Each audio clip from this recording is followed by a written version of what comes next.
Oye, papi, cuéntame. Cuéntame, papá. Mira, buenas tardes, sí, te estoy escuchando. Cuéntame, papá, ¿cómo está la cosa? Cuéntanos cómo Hoy va. estuve viendo tu directa. Primero cuéntanos cómo Todo te de lo sientes. mejor, todo de lo mejor, ya hoy me quitaron el drenaje, ya fino, ya puedo moverme libremente, dieta libre, todo bien, todo fino, gracias a Dios. Felipe, yo estuve escuchando tu directa y a veces yo me sorprendo cuando vemos a veces o queremos buscar en la política exterior de Estados Unidos algo halagüeño hacia Cuba. La política de Estados Unidos siempre va a ser una política agresiva y feroz contra el gobierno cubano. De una forma directa y otra solapada, como lo hizo Obama y lo va a hacer Biden, pero siempre la política de Estados Unidos no la rige ningún partido ni ningún presidente, sino es la línea política de gobierno de Estados Unidos. No se olviden nunca que Cuba es un enemigo aférrimo para los Estados Unidos y como tal van a actuar ellos. Sí, el problema es que ellos está, o sea, la embajada no debería no debería formar parte activa de la campaña de esa enemistad, porque incluso las embajadas tienen, según el Convenio de Viena, tienen ese carácter neutro, ¿no? O sea, no pueden tomar parte y mucho menos de la vida interna del país en el cual radican. Y ahí es donde yo digo, bueno, hay que tratar de darle un giro de alguna forma. Felipe, disculpa. El embajador es el vocero del gobierno de Estados, del país que represente. No, pero papi, el embajador no es autónomo. Papi, ahí discrepo contigo, porque bajo la administración Obama, el embajador que había en la oficina de intereses, que en su momento y después en la embajada, no era tan agresivo, o no era, porque tú tienes hay algo que dijiste que tienes razón, que a veces hay políticas de gobierno, no políticas partidistas, pero cuando llegan algunos, los presidentes las cambian, o las suavizan, o las aprietan. ¿Sabes? La política se mantiene, pero o la suavizan o la aprietan. Y ¿sabes? Y Obama la suavizó completa. Mira, permiso. Yo veo que ahí hablan mucho y siempre lo he dicho y los voy a invitar. Las medidas más fuertes contra el gobierno cubano la han hecho siempre los demócratas. Yo veo que hablan mucho de Obama. Obama fue a acabar con el gobierno cubano, pero desde adentro. Yo no te voy a matar, yo te doy la soga para que tú te ahorques. Yo veo que la gente dice, sí, abrió muestra de eso, de todos los movimientos y manifestaciones internas que se están dando en Cuba en estos momentos, producto de qué? De la suspensión del pie seco, pie mojado, ¿de quién? De Obama. El problema te lo voy a poner a ti. Te voy a quitar el internet, voy a darle apertura que la gente tenga comunicación con el exterior. Voy a mandarte a gente a preparar para que vean que el problema no soy yo, el problema eres tú. Señores, hay distintas formas de manifestar la política y no es solamente la política agresiva, sino existe la política del buen amigo, pero vengo de forma agresiva. Véanlo siempre así y lo podrán ver porque Cuba hizo un paso atrás con respecto a la política con Obama.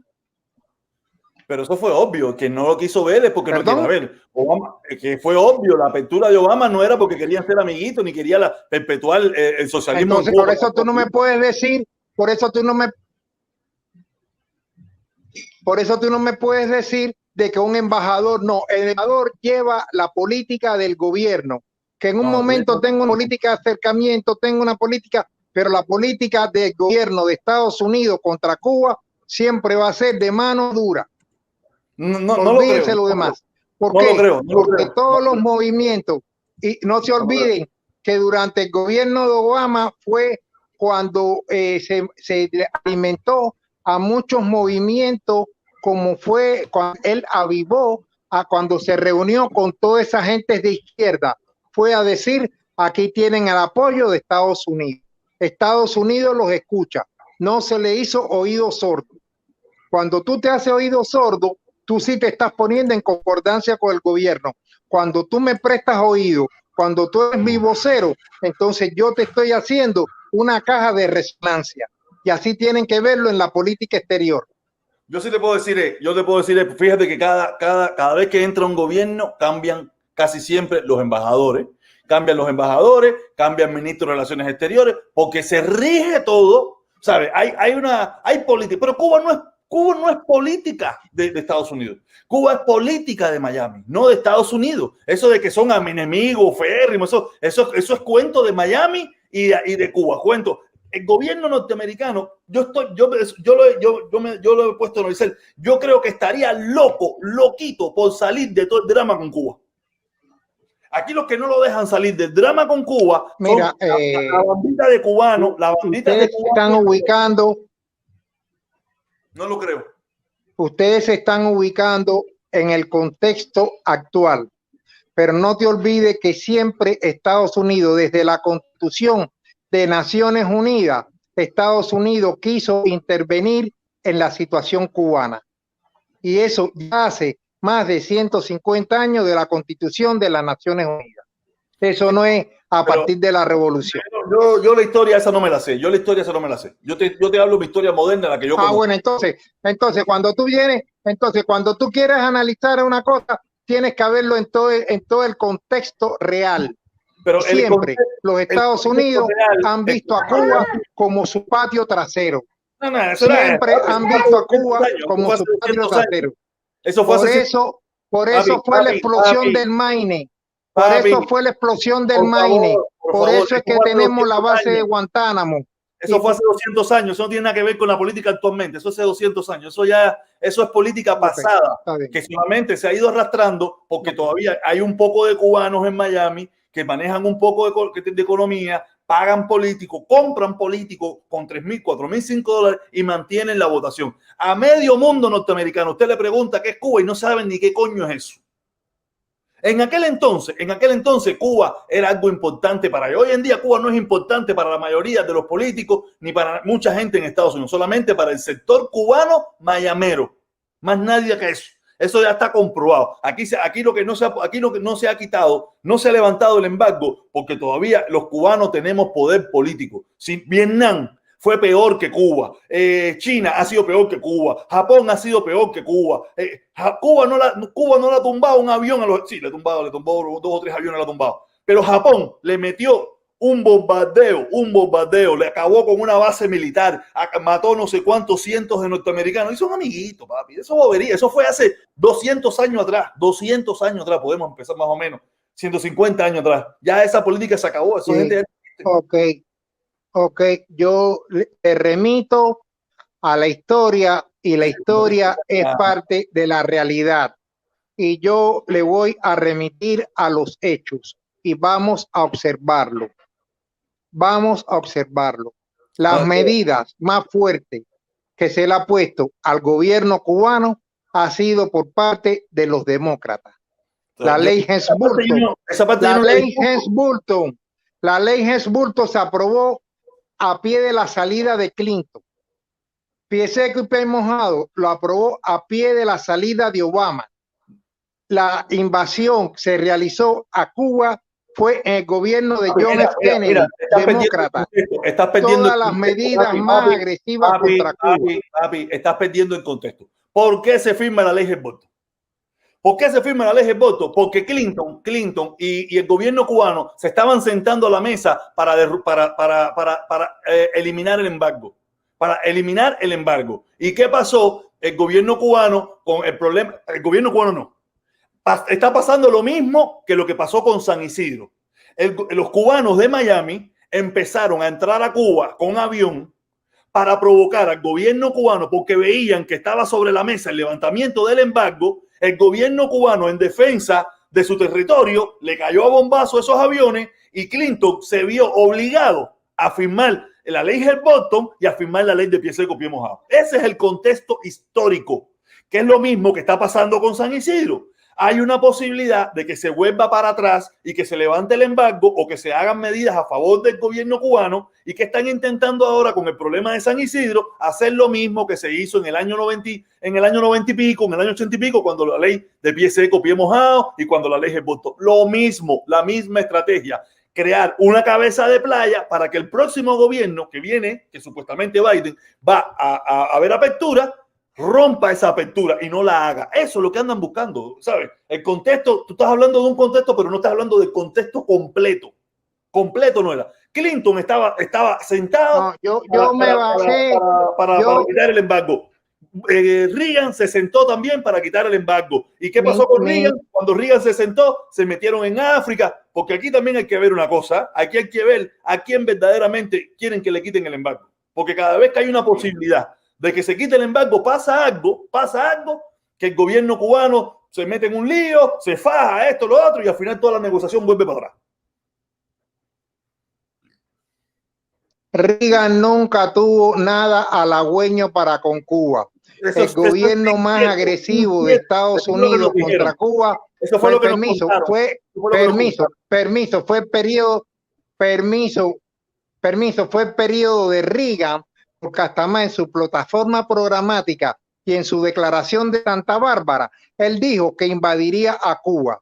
Y el único momento en que Cuba se vio más expuesto a una posible guerra, que preparó todo para una guerra, y fue cuando se creó el ejército de todo el pueblo, que fueron las tropas territoriales, fue cuando Cuba estuvo a punto de una posible invasión por parte del gobierno de Reagan. Reagan. Quien te diga eso te llama al engaño. Ni tan siquiera cogió una pistola. Ronald Reagan, el vaquero. Jamás y nunca, fíjate eso. Oye, mira, todos los gobiernos después de Kennedy han intentado eliminar todo ese tipo y hacer relaciones. Eso es histórico. Menos Trump después de ser presidente.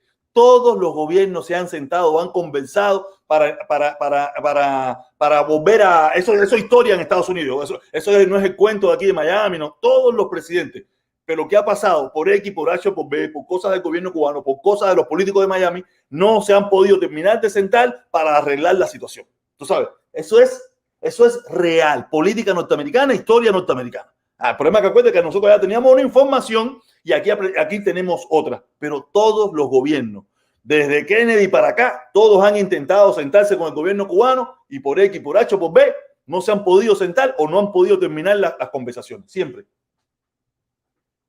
Oye, déjame leer lo que hizo Ernesto Infante. Felipe, estás en la lista roja que le darán a ANLO. Oh, ANLO allá en ANLO, ¿cómo se llama ANLO? López Obrador.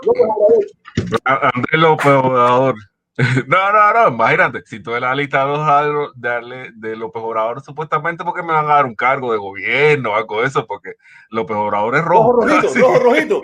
Oh, papi, ¿te acuerdas la vez que fuimos a comer al restaurante español ese riquísimo allá que íbamos a comer y estaba todo aquello lleno de rojo rojito? Mi papá me decía, mira, aquí donde vienen todos los rojos rojitos a comer. Oye, no es fácil. Papi, se me pasa, se le fue la comunicación. Papá. Sí, te estoy escuchando. Lo que te quise decir, que mi entrada fue para decir cuando Felipe creía que un embajador puede tomar medidas independientes. No. Los embajadores se rigen fíjate que hasta más de acuerdo. Mira, cuando Cuba no tenía relaciones, el embajador que más años estuvo en Cuba y con más gobierno tuvo fue un agregado que estuvo en Cuba, no me acuerdo, estuvo casi 20 años como representante de la Oficina de Intereses en Cuba y fue uno de los tipos que más llevó sobre lo que fue la política de Estados Unidos con Cuba, pero todos los demás obedecen y tienen que obedecer a la línea y la política del gobierno. Olvídese, y eso lo rige el Consejo de Estado, la Subsecretaría de Estado. Y la Subsecretaría de Estado, a partir de la política exterior del país. Acuérdate que la Secretaría de Estado se rige por el presidente. Porque fíjate que el consejero de Estado, por eso te digo, ¿quién lo pone? ¿Quién lo pone? es la política del país. Y según el presidente, ¿se flexibiliza o se aprieta? ¿Sabe? Con Cuba hay una política de Estado, todos lo sabemos. Correcto. Pero la política de Estado hacia Cuba es más presionada por los cubanos de Miami. No por otra cosa. Si por ellos fueran, oye, mira, yo estoy seguro que para los americanos es una vergüenza cada vez que tienen que votar y una pila de países del mundo le dicen, oye, ustedes dos solos son los únicos que están en el embargo, coño, ¿hasta cuándo? Pero presionado y comprado por los políticos de Miami, que los han comprado, porque aquí los políticos se venden baratísimo. Nosotros los que no tenemos dinero y nosotros los que no estamos bien metidos en eso, pero aquí los políticos lo compramos con 5,000 pesos. Le damos 5,000, 3,000, 4,000 dólares para su campaña política y son de nosotros. O sea, aquí los políticos se venden facilito, con un poquito de dinero. No el condado de Miami, los senadores, los congresistas. Aquí lo que no tenemos es plata o no nos hemos metido todavía verdaderamente en eso. Aquí todos estos politiqueros aquí de Miami, todos estos que con el dinero que le paga el gobierno norteamericano van a Washington y le pagan cuánto necesita para la campaña política. Ok, pero tú sabes que tiene que votar en contra del embargo, tiene que votar a favor del embargo, tiene que votar, o decir, no hay problema, dame acá 3,000 pesos, dame acá 5,000 pesos. Aquí los políticos se venden muy fácil, muy facilito. Oye, dice Rick, una Cuba exitosa es una amenaza para los Estados Unidos. Pudiera ser, estoy seguro, se comenta, se dice, quién sabe, muy probable. Oye, papi, cuídate mucho. Muy probable no.